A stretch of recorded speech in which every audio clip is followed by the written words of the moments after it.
Assalamualaikum warahmatullahi wabarakatuh.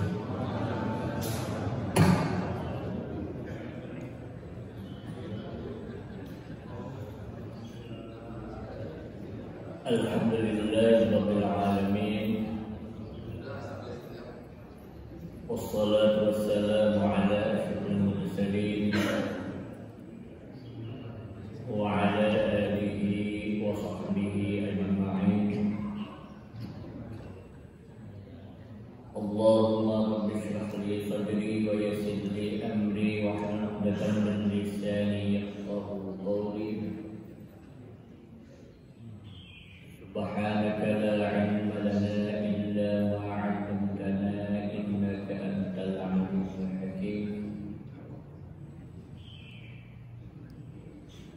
Qala 'abdul qail inna awwala baitin wudi'a lin-nasi lalladzi bi Bakkah mubarakan wa hudan lil 'alamin. Shadaqallahu. Alhamdulillah, berkat qudrat dan inayah Allah Subhanahu wa ta'ala, kita sekalian pada Allah Subhanahu wa ta'ala masih diberi kesempatan untuk menikmati hidup ini sampai dengan hari ini, bulan ini, tahun ini, hingga kita sekalian bisa berkumpul tempat yang mulia ini dalam rangka melaksanakan perintah Allah Subhanahu wa ta'ala, ibadah salat subuh dan berjamaah, kemudian beriktikaf sambil mengkaji, memahami beberapa firman Allah Subhanahu wa ta'ala.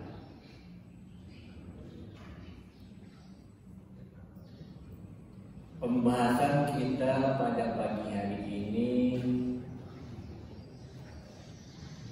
firman Allah Subhanahu wa ta'ala dalam surah Al-Imran ayat 96 dan 97.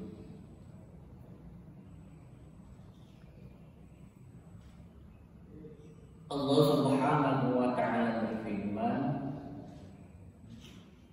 inna awwala baitin wudi'a lin-nasi lalladzi bi Bakkah mubarakan wa hudan lil 'alamin.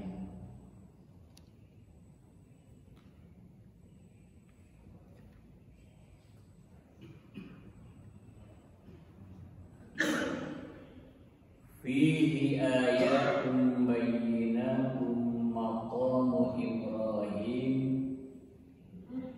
wa man dakhalahu kana amina walillahi 'alan nasi hajjul baiti man istata'a ilaihi sabila wa man kafara fa inna Allaha ghaniyyun 'anil 'alamin.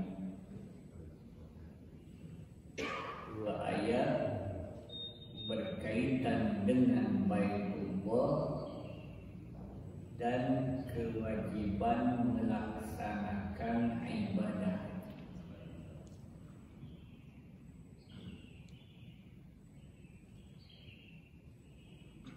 Inna awwala baitin, sesungguhnya rumah yang pertama kali, yang dimaksud adalah Baitullah, wudi'a lin-nasi, diperuntukkan untuk manusia, lalladzi bibakkata yang terdapat di Makkah, mubarakan diberkahi, wa hudan dan petunjuk, lil alamina bagi kalian orang.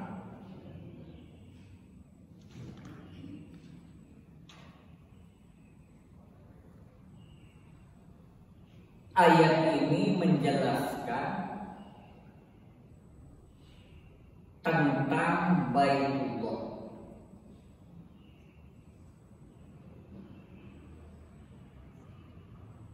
Banyak orang yang memahami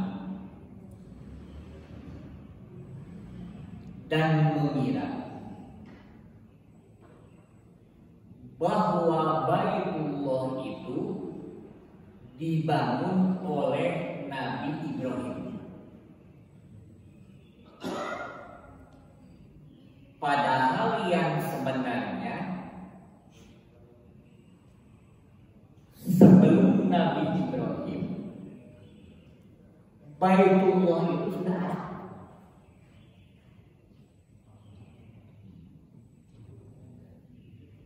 Pertanyaannya, kapan Baitullah itu dibangun? Kebanyakan orang mengatakan bahwa Baitullah itu dibangun pada masa Nabi Ibrahim. Padahal yang sebenarnya sebelum Nabi Ibrahim, Baitullah itu sudah ada.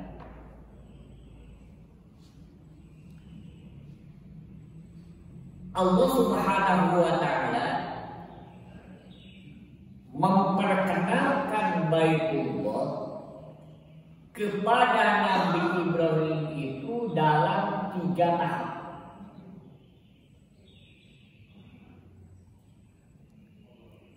Yang pertama, Allah menunjukkan kepada Nabi Ibrahim bahwa di sanalah ada Baitullah.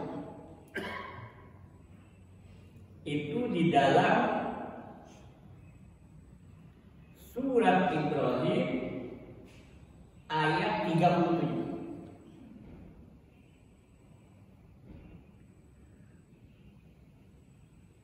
Ketika Nabi Ibrahim alaihissalam sampai di tempat yang dituju, Nabi Ibrahim itu asalnya itu di daerah Palestina, Kan'an. Kemudian oleh Allah Subhanahu wa Ta'ala disuruh pindah ke suatu lembah, di mana di lembah tersebut tidak ada orang dan tidak ada pepohonan, yang sekarang dinamakan Makkah, dulunya Bakkah. Makanya ini inna awwala baitin wudi'a lin-nasi lalladzi bi Bakkah, yang terdapat di Bakkah. Dulu namanya Bakkah, kemudian berkembang menjadi Makkah.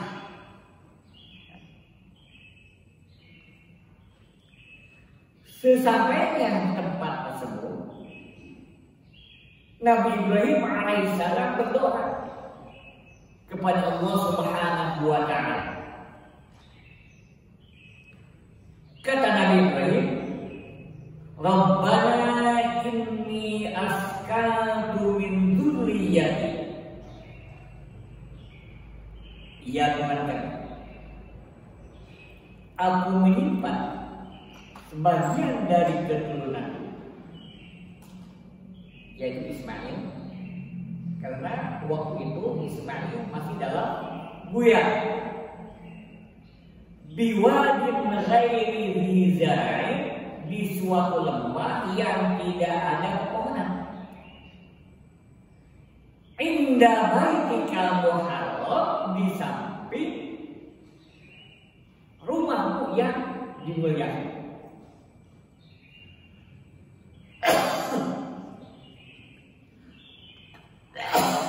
Jadi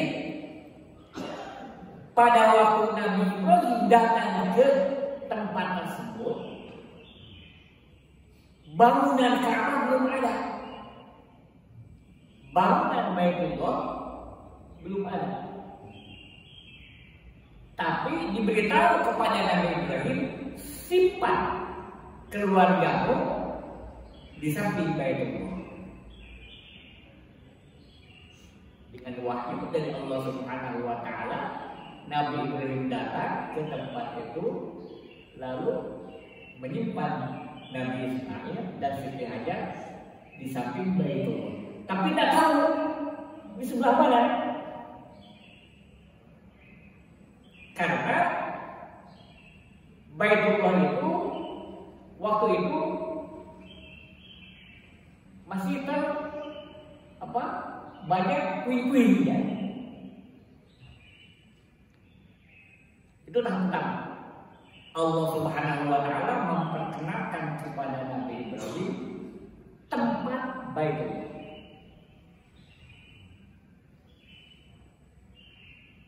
Kemudian yang kedua,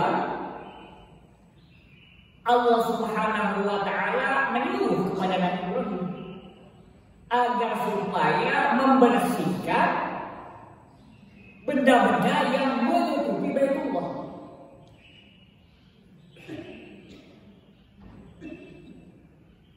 Di dalam surat Al-Hajj, Allah Subhanahu wa taala berfirman, "Wa idz bawwa'na li Ibrahim makanal bait." Ketika kami jelaskan, beritahu kepada Nabi Ibrahim tempat Baitullah. Allah tusyrik bi syai'an, agar supaya kau tidak mensekutukan aku sedikit pun. Wa tahhir baitiya lit-thaifina, dan bersihkanlah rumahku ini bagi orang-orang yang sholat, wal qaimina, dan yang sholat, wal ruk'is sujud, dan yang berdiri, maksudnya sholat, wal ruk'is sujud, dan orang-orang yang rukuk dan sujud. Al qaimina wal ruk'is sujud, yaitu orang-orang yang tahap kedua. Yang kedua, Allah Subhanahu wa taala menyuruh Nabi Ibrahim untuk membersihkan.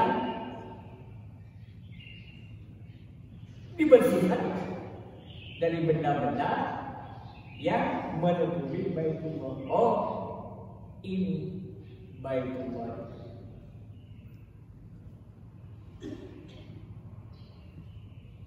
Kemudian tahap yang ketiga, Allah Subhanahu wa taala menyuruh kepada Nabi Ibrahim untuk meningkatkan bangunan Baitullah.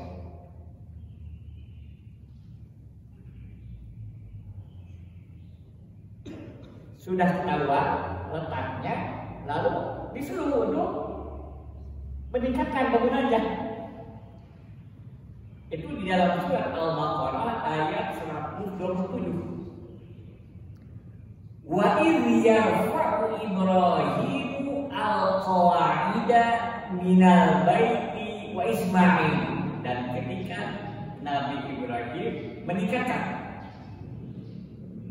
pondasi dari Baitullah dengan Nabi Ismail. Berarti pada waktu Ismail sudah dewasa, bisa membantu.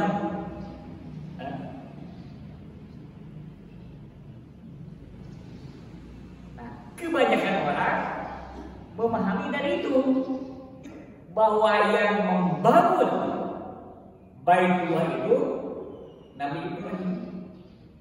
Padahal Nabi Ibrahim itu hanya meningkatkan bangunannya yang fondasinya sudah ada. Pertama, Allah memperkenalkan di sanalah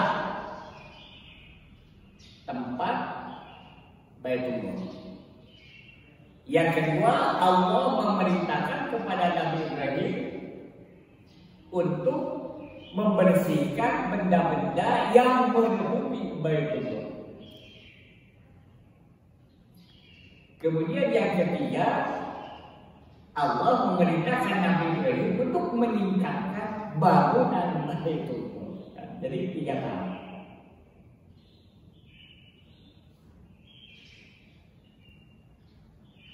Kemudian ada pertanyaan, apakah Baitullah itu sama dengan Ka'bah?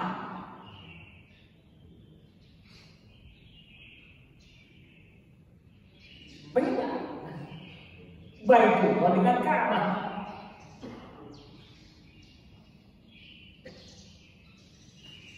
Wa ibawwana Ibrahim makana bait. Baitullah itu tempat. Dulu persekitan seperti begini. Kemudian lupa pada zaman siapa dipotong jadi serimpak, dijadikanlah hijri Ismail. Nah, oleh karena itu hijri Ismail itu termasuk ke dalam bagian Ka'bah. Baitullah. Ketika kita tawaf itu harus di luar hijri Ismail. Kalau kita tawaf di dalam hijri Ismail nggak jadi tawafnya. Karena hijri Ismail itu bagian dari Baitullah.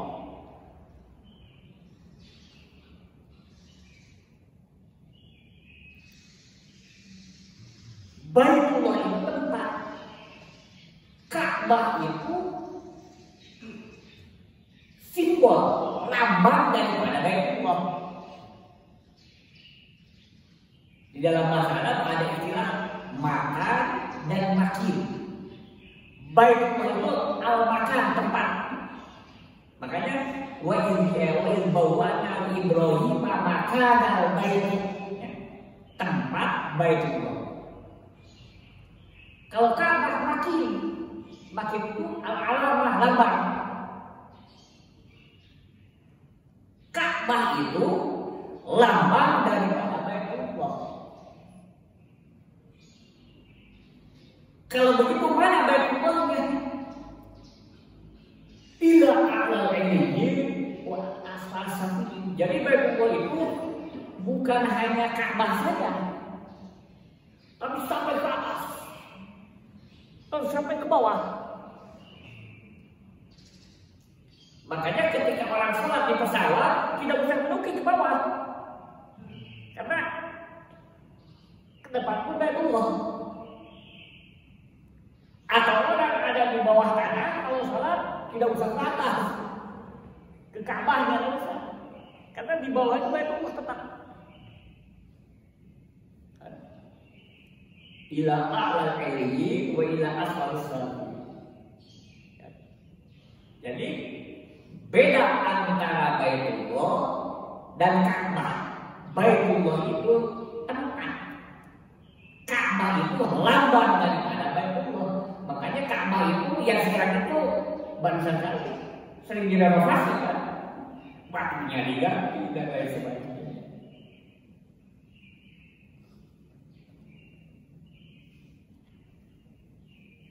Kalau begitu, kapan Baitullah itu dibangun?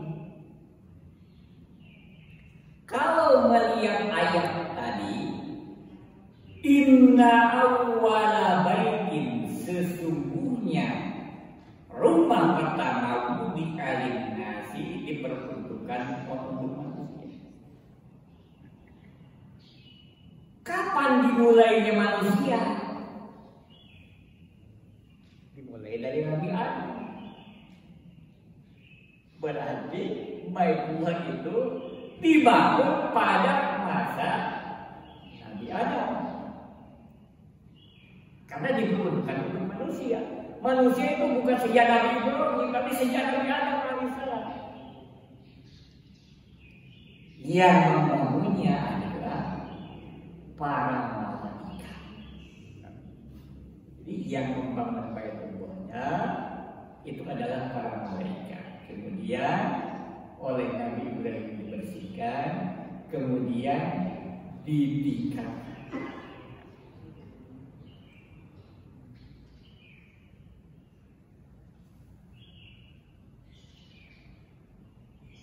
Lalladzi bi Bakkah mubarakan, yaitu yang terdapat di Mekah, mubarakan, diberkati.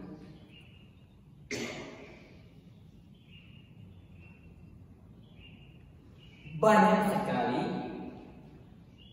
keberkahan di Baitullah.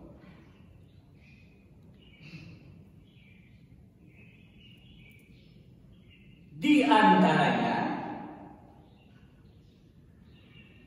barakatu mudha'afatil hasanah.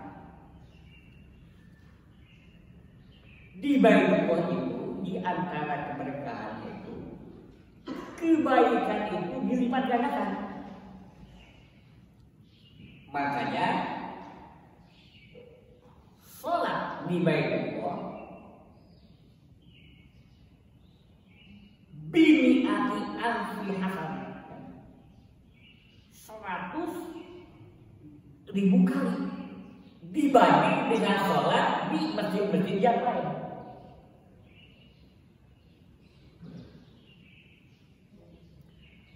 Bukan hanya sholat saja, semua kebaikan dilipat gandakan 100.000 kali. Kebaikan. Makanya kalau kita punya rezeki lebih, kalau bisa melaksanakan ibadah, karena sekarang ibadah itu sangat terbatas, maka kesempatan kita untuk melakukan ibadah umroh.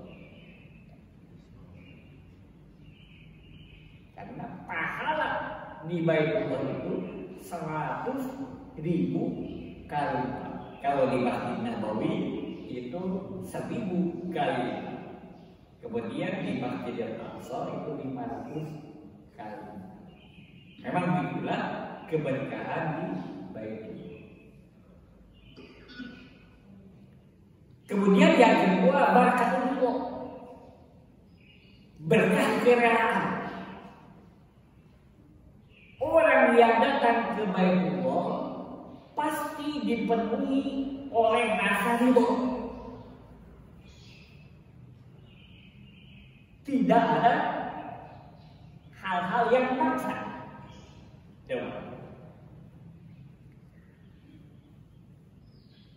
Kenapa orang ketika naik haji atau umroh atau ziarah ke Baitullah tidak lelah-lelah, meskipun panas, meskipun musim dingin, mau ke masjid kadang-kadang dari jam 3 sebelum zuhur jam 11 sudah ke masjid, atau terus diam di masjid. Karena kata Syekh Asy-Syarawi, semua anggota badan kita, anggota tubuh kita itu kangen dengan Baitullah. Jalan kadang-kadang 1 kilo, 2 kilo, mata kita kangen dengan Baitullah. Kemudian kaki kita kangen dengan Baitullah. Makanya hendak lelah-lelah, itu namanya barakatullah.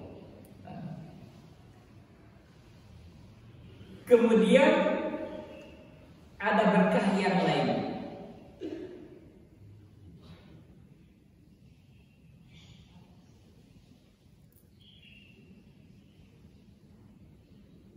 barakatu khasyatillah, berkah merasa takut dan dilihat oleh Allah Subhanahu wa ta'ala.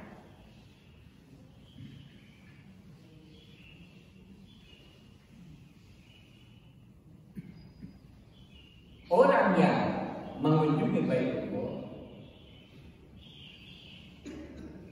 kadang-kadang terasa mimpi.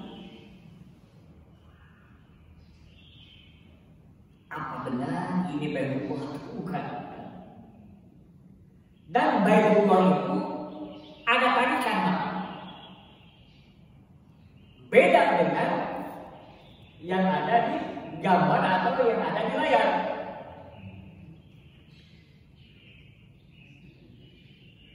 Inna Allah anzala fil harami ay Baitullah mi'atan wa ishrina rahmatan.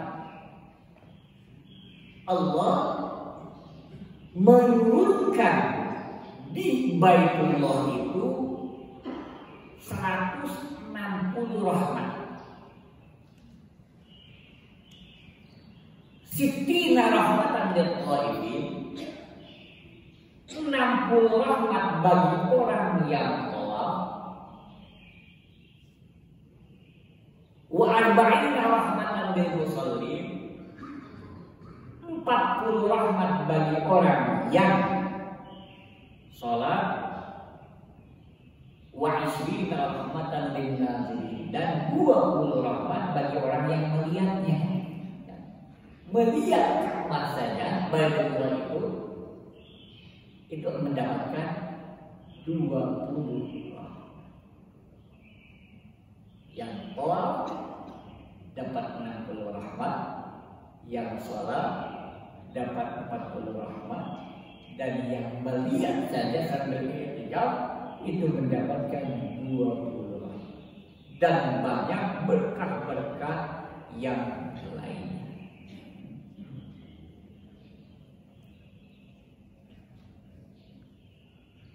Wahudan lil alamin, dan petunjuk bagi alam semua.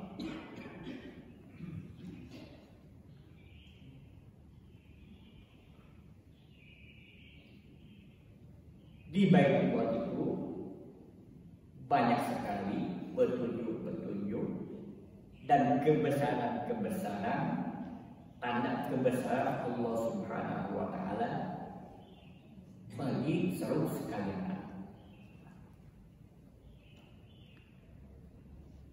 Perbedaannya antara Baitullah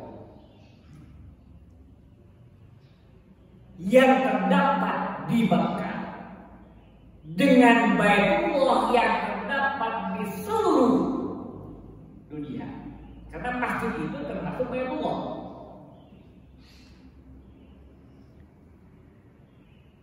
Kalau Baitullah yang di Mekah itu dibangun sesuai dengan kehendak Allah. Tadi dikatakan dibangunnya itu pada masa Nabi Adam masa. Kalau Baitullah yang lainnya, masjid-masjid yang lainnya dibangun berdasarkan kehendak kita, termasuk masjid kita yang semua. Kalau Baitullah itu dibangun berdasarkan kehendak Allah, kalau Baitullah yang lainnya, yaitu masjid-masjid kita, itu dibangun berdasarkan kehendak kita semua. Walillahi 'alan nasi hajjul bait.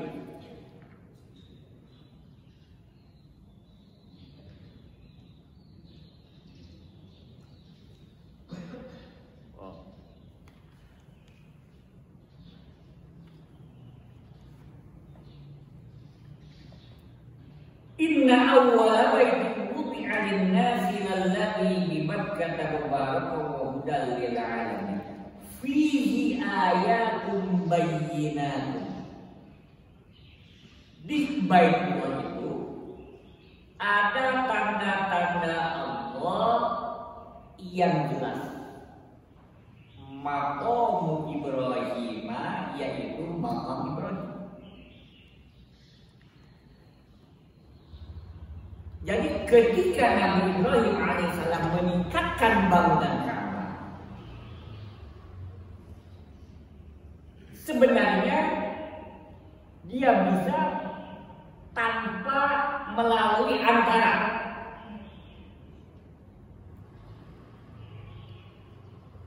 Agar supaya bangunan Ka'bah itu lebih tinggi lagi, maka Nabi Ibrahim naik ke atas batu.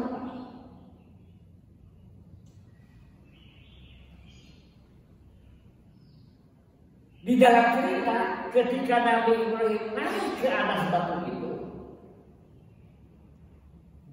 itu sangat khusyuk dan tunduk kepada Nabi Ibrahim, sehingga ketika kaki Nabi Ibrahim ke atas batu itu jadi lepas, sehingga ada bekas kaki Nabi Ibrahim.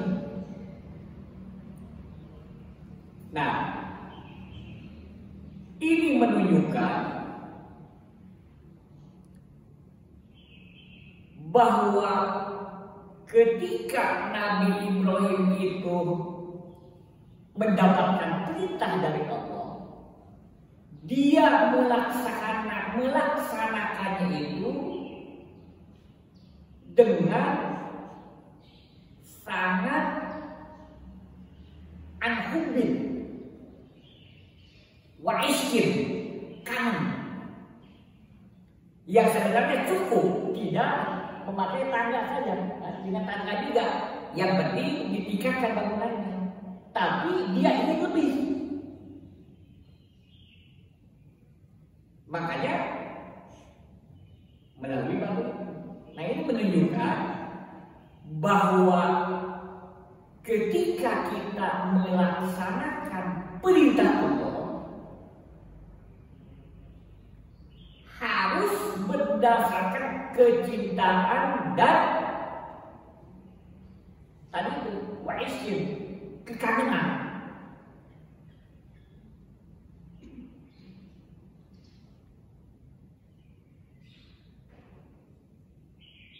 Dan harus ada di dalam diri kita, jiwa kita, ingin melaksanakan dengan lebih. Kan kebanyakan orang menganggap bahwa kewajiban itu adalah beban. Makanya dinamakan taklif. Kan? Nah, kalau kita melihat taklif itu, kewajiban itu salah satu dari 3 nikmat besar. Jadi dari sekian nikmat yang diberikan Allah Subhanahu wa Ta'ala kepada kita, ada 3 nikmat yang terbesar. Yang pertama, nikmatul ijab. Dulu setelah saya katakan, nikmat kita diciptakan sebagai manusia, tidak diciptakan sebagai hewan, tidak diciptakan sebagai pepohonan, tapi kita diciptakan oleh Allah Subhanahu wa Ta'ala sebagai manusia. Itu namanya nikmatul ijab. Yang kedua, apa yang dinamakan dengan nikmatul imdad.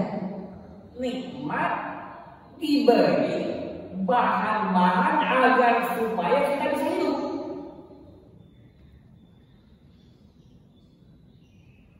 Bahkan sebelum Allah Subhanahu wa Ta'ala menciptakan manusia, Allah menciptakan bahan agar manusia bisa hidup, yaitu alam semesta.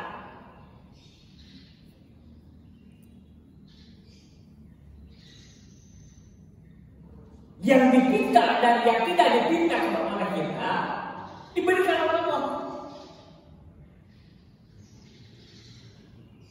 Asal kita mau. Makanya dulu saya katakan di dalam hadis qudsi Allah Subhanahu wa taala mengatakan khalaqtul asya'a li ajli. Aku menciptakan segala sesuatu untuk asal. Makanya Islam itu sangat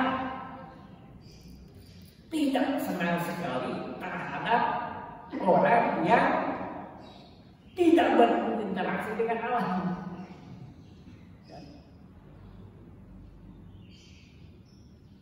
Yang ngaku itu yang sebenarnya pemanasan. Karena tidak alasan untuk tidak mendapatkan tadi apa yang disediakan oleh Allah Subhanahu wa taala untuk kita. Khalaqul asya'a li ajli. Aku menciptakan segala sesuatu untukmu. Tapi jangan lupa wa khalaqtuka min ajli, dan aku menciptakanmu untuk mengabdi kepadamu. Hanya itu yang di dalam.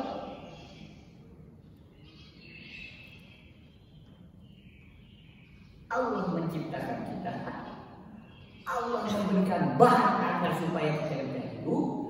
Tujuannya satu, untuk mengabdi kepada Allah, bukan untuk yang lain. Dunia ini bukan wisata.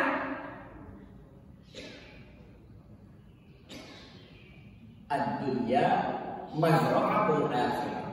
Dunia itu tempat bertanamnya untuk akhirat. Di dunia ini pasti seseorang capek. Nggak ada yang lain yang capek. Kenapa? Tadi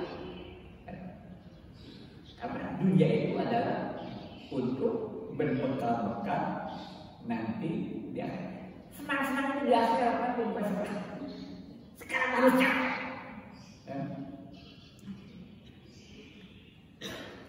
Kemudian yang ketiga, nikmat taklif. Nikmat diberi kewajiban.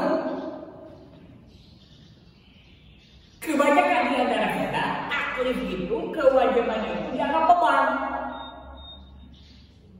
Seharusnya dijadikan nikmat. Kenapa kita harus dijadikan nikmat? Karena manfaatnya bagi kita.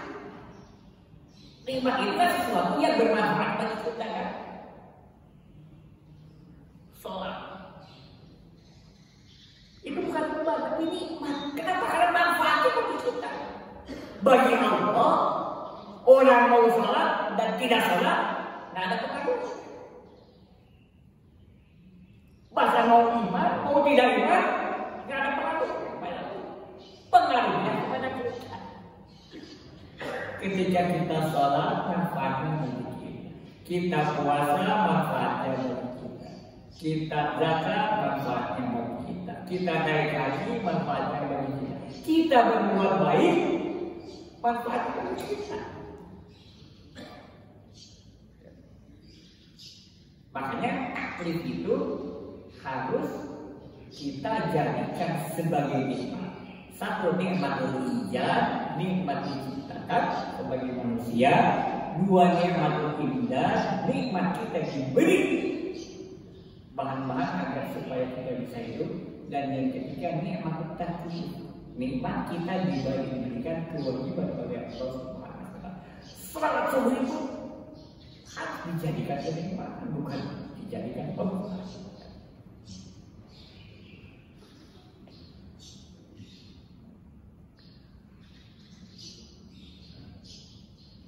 Wa man dakhalahu kana amina, dan barang siapa yang masuk ke Baitullah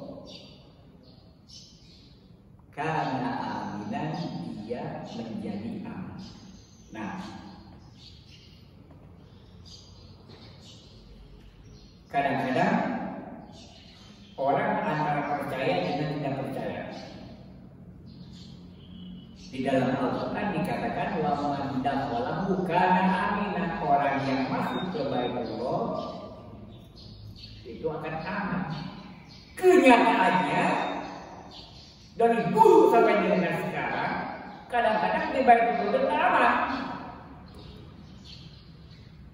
Kadang-kadang ada copet. Jangan dikira di sekitar Ka'bah itu banyak copet, Pak. Karena ada orang yang sengaja berangkat ke sana untuk nyopet. Alhamdulillah.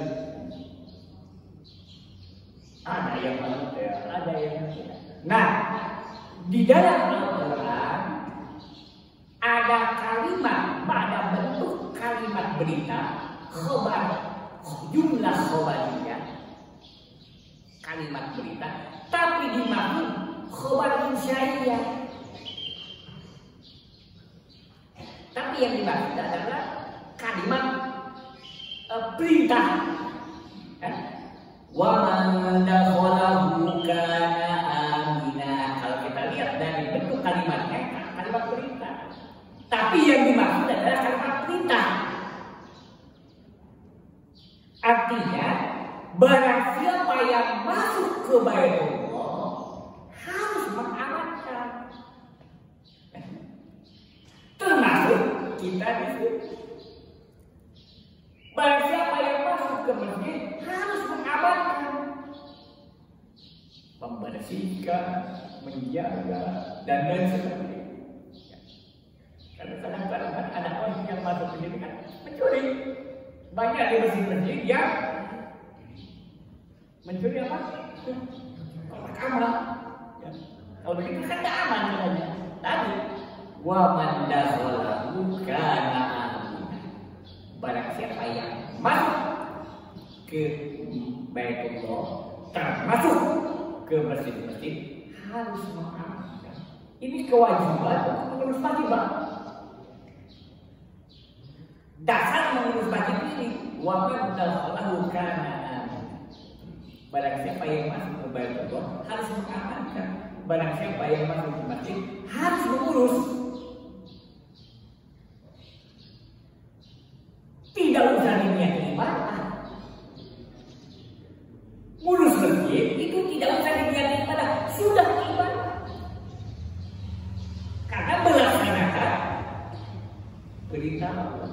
Ketika kita melaksanakan perintah Allah, itulah namanya ibadah. Walillahi 'alan nasi hajjul baiti man istata'a ilaihi sabila. Dan hak kepada Allah, kewajiban kepada manusia melaksanakan haji. Man istata'a ilaihi sabila, tetapi bagi orang yang mampu untuk melaksanakan ibadah. Wa man kafara, dan orang yang kufur, tidak iman kepada Allah, baik kufur imannya, kufur iman maupun kufur iman, wa innallaha ghaniyyun 'anil 'alamin. Maka sesungguhnya Allah tidak butuh terhadap alam semesta. Yang tadi itu kan, yang butuh itu adalah kita. Allah hanya butuh dari kita. Mau iman, mau nggak iman, sama. Mau ibadah, mau tidak ibadah, sudah. Yang butuh kepada Allah itu adalah kita sekalian. Mudah-mudahan kita sekalian termasuk orang yang butuh kepada Allah Subhanahu wa Ta'ala. Ketika kita butuh kepada Allah Subhanahu wa Ta'ala, pasti kita akan melaksanakan semua perintah Allah. dan kita akan menjauhi semua larangan Allah. Ketika kita menjalankan perintah Allah dan menjauhi larangan Allah, maka itulah salah satu nikmat yang terbesar yang diberikan Allah Subhanahu wa Ta'ala kepada kita sekalian. Mudah-mudahan kita sekalian menjadi taufik dan hidayah sehingga kita bisa ziarah ke Baitullah. Kalau tidak ada kesempatan, mari kita memakmurkan masjid kita, karena masjid kita itu termasuk salah satu daripada Baitullah. Mudah-mudahan ada manfaatnya. Akhirul kalam. Assalamualaikum warahmatullahi wabarakatuh.